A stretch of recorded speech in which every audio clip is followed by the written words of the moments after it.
Hola, ¿cómo están? Vamos con una clase más de Evangelios Sinópticos. Hoy es la clase número 4, ¿sí?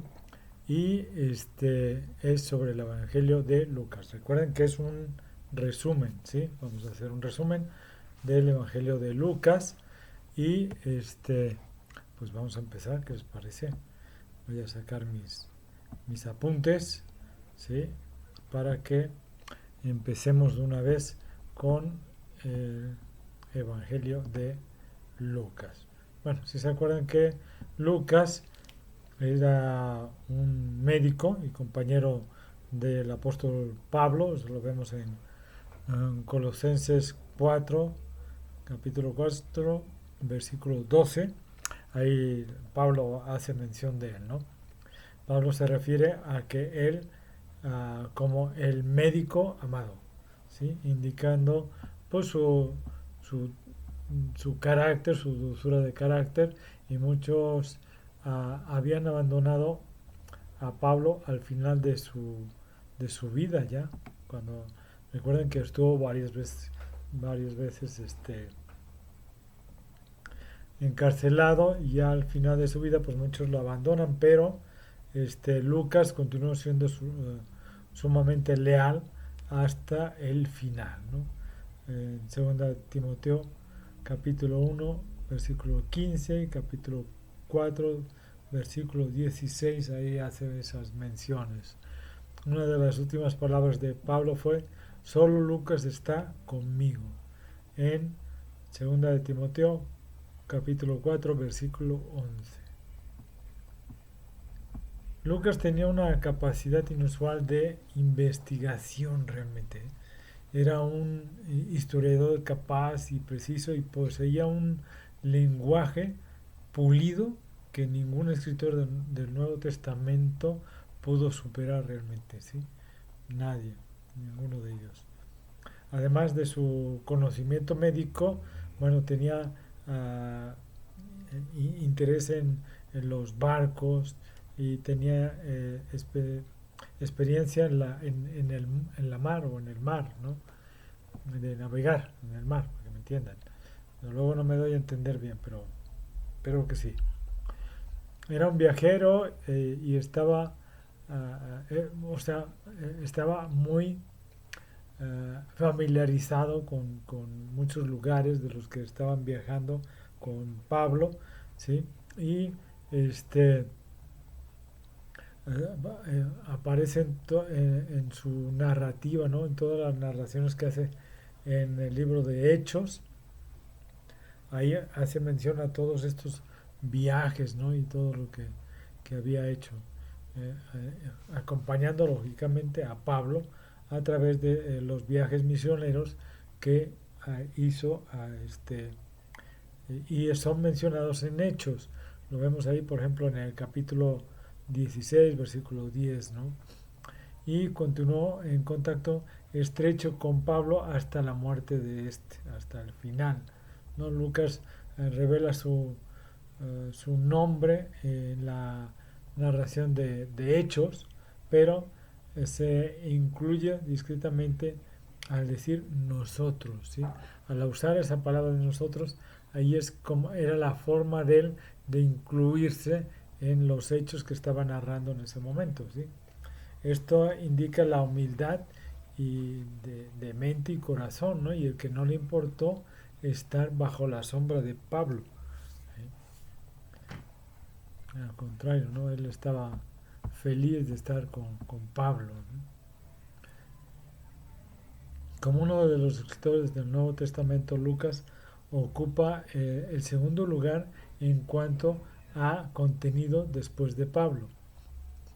Lucas escribió casi tanto como Pablo, que combinaba los 24 largos capítulos del Evangelio de Lucas con los 28 capítulos del libro de Hechos. Lucas aportó al Nuevo Testamento casi tanto como las 14 epístolas de Pablo. El apóstol Juan está en tercer lugar. Sí, acuérdense que Juan tiene el Evangelio, tiene sus cartas y el de Apocalipsis. Las dos obras maestras de la literatura de Lucas, pues es el Evangelio de Lucas y los Hechos, el libro de Hechos, ¿sí? Podría ser considerado como volumen uno y volumen 2, ¿sí? De una única obra, ¿no? Pudiéramos llamarle así. Que Hechos continúa donde termina el Evangelio, ahí empieza precisamente el libro de Hechos, ¿sí? El libro también, de Hechos fue escrito poco después de haberse escrito el libro del Evangelio, ¿no? De Lucas. Probablemente el Evangelio fue en el 62 después de Cristo, lógico, y Hechos en el 63 después de Cristo, ¿sí? Ambos libros fueron escritos a Teófilo, ¿sí? Quien, pues, lo- bueno, él como que era el que patrocinaba a Lucas, ¿no? En todos sus viajes y sus investigaciones que hacía, ¿no? Teófilo era un noble griego de alto rango a quien Lucas le da el título de excelentísimo Teófilo, ¿sí? Por tanto, Lucas escribía a una sociedad griega culta. Su presentación del Evangelio era para los cultos de ese lugar, o sea, de Grecia o griegos, ¿sí? Y pensadores y aquellos que apreciaban el lenguaje bello de los detalles complejos, ¿sí? A ver, ahí está. Durante muchos años, Lucas tuvo contacto con, o sea, muy cercano, ¿no? Con Pablo y numerosos líderes cristianos tales pues como Timoteo, Silas, Marcos, Bernabé, Santiago, pero acuérdense que era el hermano del Señor, los 12 apóstoles y muchos de los 500 hermanos que estuvieron con Cristo durante su ministerio y habían eh, sido testigos de su resurrección, ¿sí? Eso lo podemos ver en 1 Corintios 15, versículo 6. Como resultado de estar en Jerusalén, este, eso lo vemos en Hechos 21:17, en Cesarea y otros lugares en los que Cristo y sus apóstoles ministraron, o sea, estuvieron ahí ministrando el Evangelio de Cristo, ¿sí? Lucas tuvo oportunidades magníficas de obtener conocimiento de primera mano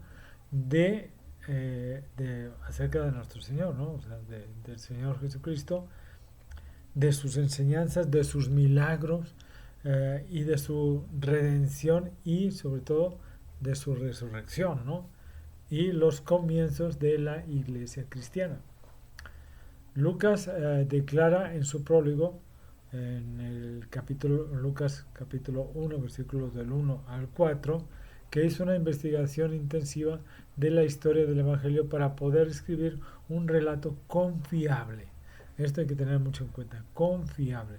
Todo lo que ahí se menciona está basado en personas que lo vieron y lo podían testificar porque aún estaban vivas, ¿no? Su prólogo muestra claramente que tenía un acceso a numerosos documentos escritos, así como a testimonios orales de testigos confiables. Lucas tenía a su disposición las fuentes de información más íntimas y directas. Conocía pues, a personas como bueno, Santiago, ¿no? Como habíamos mencionado, hermano de Jesús, Hechos 21:18. Probablemente también conocía a María, la madre de nuestro Señor. Tenía un diálogo directo con los hombres y mujeres que recibieron el Evangelio, o sea, y con eso puede describir el Evangelio y en el libro de los Hechos, ¿no? Lucas pudo, por lo tanto, trazar la historia o sea, de todo ese suceso, ¿no? De todas las cosas concernientes a Jesús con exactitud para así poder escribir el Evangelio que pertenecía a los creyentes para que tuvieran un saber más cercano, ¿no? Más certero, digamos. Las cosas que entre nosotros han sido ciertísimas. Lucas, capítulo 1, versículo 1 al 4. Uh, la vida devocional de Lucas, más que cualquier otro de los escritos del Evangelio, tomó nota especial de cuán frecuente oraba nuestro Señor Jesucristo. Y esto es una indicación del propio corazón de Lucas. Él mismo era un hombre de oración y se vería atraído de manera natural a este aspecto de la vida de Jesucristo. Lucas fue el único escritor en registrar que Cristo oraba mientras era bautizado. También Jesús fue bautizado y orando el cielo se abrió. Lucas 3:21, subrayando al autor, ¿no? O sea, Mateo y Marcos omiten la parte de que habla de Jesús que estaba orando. En cambio, Lucas sí hace mención de esa parte, ¿no?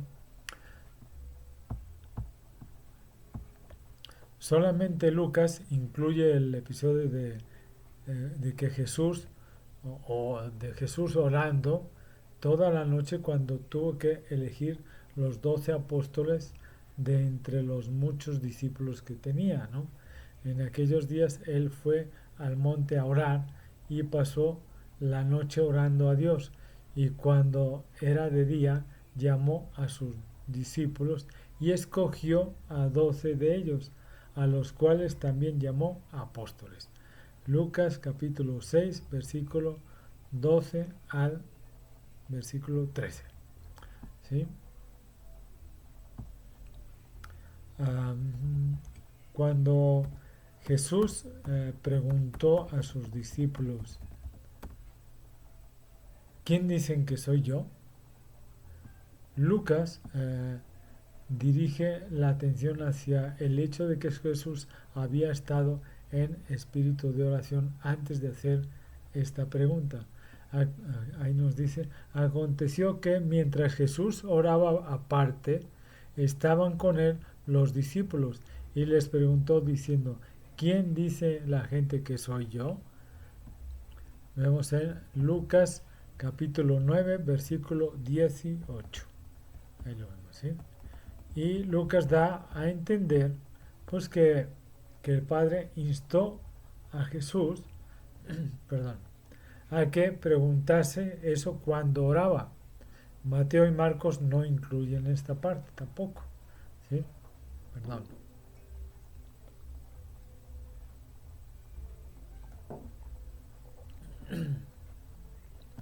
Lucas en el capítulo 9, versículo 29, menciona que Cristo fue transfigurado mientras oraba. La oración abre los cielos y nos pone en contacto con la gloria de Dios. Una vez más, Mateo y Marcos no lo incluyen, esta faceta de Jesús orando cuando fue transfigurado, ¿no? También Ahí está.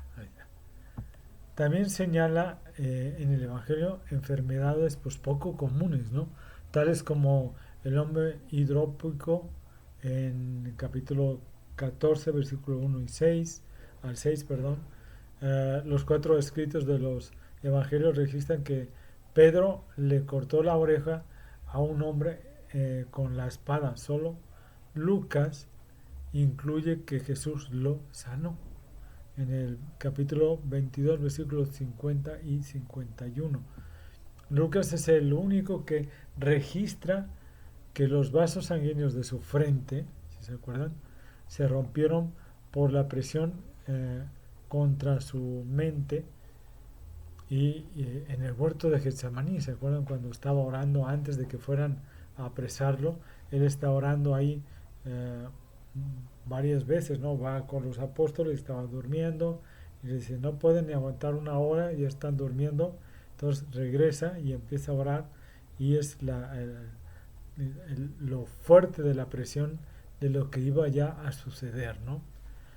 Acuérdense que en ese momento le dice, si, Padre, si puedes pasar de esta copa de mí, que así sea, y si no, que se cumpla tu voluntad, ¿no? Si se acuerdan, ¿no? Pero bueno, si no, búsquenlo ahí en Lucas, ahí está mencionado, ¿sí? Eh, Lucas también incluye el mensaje de Cristo en Nazaret cuando él comenzó su ministerio diciendo, Él me ha enviado a sanar, y incluyó con médico, cúrate a ti mismo, ¿sí? Capítulo 4 versículo 18 y versículo 23. Solamente Lucas registra que el poder del Señor estaba con él para sanar. Capítulo 5 versículo 17. Hay menciones acerca de sanidades y otras cosas que Lucas menciona y que Mateo y Marcos no lo ponen. Lo que sí, en las siguientes vamos a hacer una recopilación de lo que hay en unos evangelios y en los otros no, ¿verdad? Entonces vamos a ir viendo qué hay en uno y qué hay en otro, ¿no? Pero eso va a ser ya a partir de la siguiente este, clases, ¿de acuerdo? A partir de la clase 5 vamos a ir viendo esto. Bueno, Lucas era natural hacer historias clínicas de los casos que relata, pues debido a que era médico, ¿no? Pues, o sea, era algo natural para él, ¿no? Entonces utiliza un lujo de detalles para describir todas esas situaciones, ¿no? O sea, todos esos casos de enfermedades que nuestro Señor Jesucristo va sanando. Esto es cierto especialmente con el nacimiento de Juan el Bautista, por ejemplo, y de Jesús, ¿no? Sin duda era un médico que había ayudado a dar a luz a muchos bebés durante una carrera que estaría fascinado con la concepción sobrenatural, ¿no? de Jesús, ¿no? De nuestro Señor Jesucristo. Y el Lucas capítulo 1, de versículo 30 al 38. Solamente Lucas incluye esto en su narración, ¿no? Ninguno más. Y cuando registra la genealogía de Cristo, llega tan atrás como Adán y Dios mismo, en el capítulo 3, versículo del 23 al 38. Ciertamente el médico amado, así le llama Pablo, creía en ir a la fuente de todos los asuntos. Ningún escrito es más minucioso y preciso, ordenado y científico que Lucas. Así es. Cuando Lucas describe el nacimiento de Juan el Bautista, vuelve a hacer una historia clínica de las vidas de sus padres, ¿no? De los padres de Juan el Bautista. Y eso lo vemos en el capítulo 1, del versículo 5 al 25. Recordemos que eran Zacarías y Elizabeth, ¿sí? Habían orado durante muchísimos años por un hijo, pero seguían sin poder tener hijos. Y ellos ya estaban grandes, realmente ya eran, podríamos decir que ya ancianos. De repente, a cierta hora del día, cuando Zacarías ministraba en el altar, ¿sí? Siguiendo cierto orden sacerdotal, un ángel específico, Gabriel, ¿sí? Se le apareció. Entonces, no solo se le aparece en el altar, sino que a la derecha del altar. Entonces, Lucas incluye cada punto de estos, ¿no? Sin embargo, cada detalle estaba saturado de revelación y vida espiritual. Este fue el hombre que Dios escogió para escribir al mundo griego, ¿sí? Recuerdan que ellos también eran muy minuciosos en todo este tipo de detalles a la hora de hacer sus escritos también, ¿no? Cuando Lucas era un hombre muy culto y educado, su intelecto estaba rendido a Dios y Dios lo usó para escribir precisamente a los griegos. ¿De acuerdo? Entonces, vemos como Dios usa a las personas adecuadas para cada una de las cosas que Él desea que sean reveladas. ¿Sí? Entonces vemos ahorita a Lucas como un escritor muy detallista, un escritor sumamente dedicado y sobre todo que es dedicado a Dios, ¿no? A nuestro Señor Jesucristo, a escribir de todo lo que Él pudo investigar y pudo saber acerca de la vida y obra y resurrección de nuestro Señor Jesucristo. Y después escribe acerca de el surgimiento de la iglesia cristiana, en Hechos, lógico. ¿De acuerdo? Entonces la próxima semana nos vamos a ir ya con qué está escrito en uno y en otros no, ¿no? Primero vamos a ver uno y luego otro y luego otro. ¿Les parece bien? Entonces nos vemos la próxima semana. Que Dios los bendiga. Hasta luego.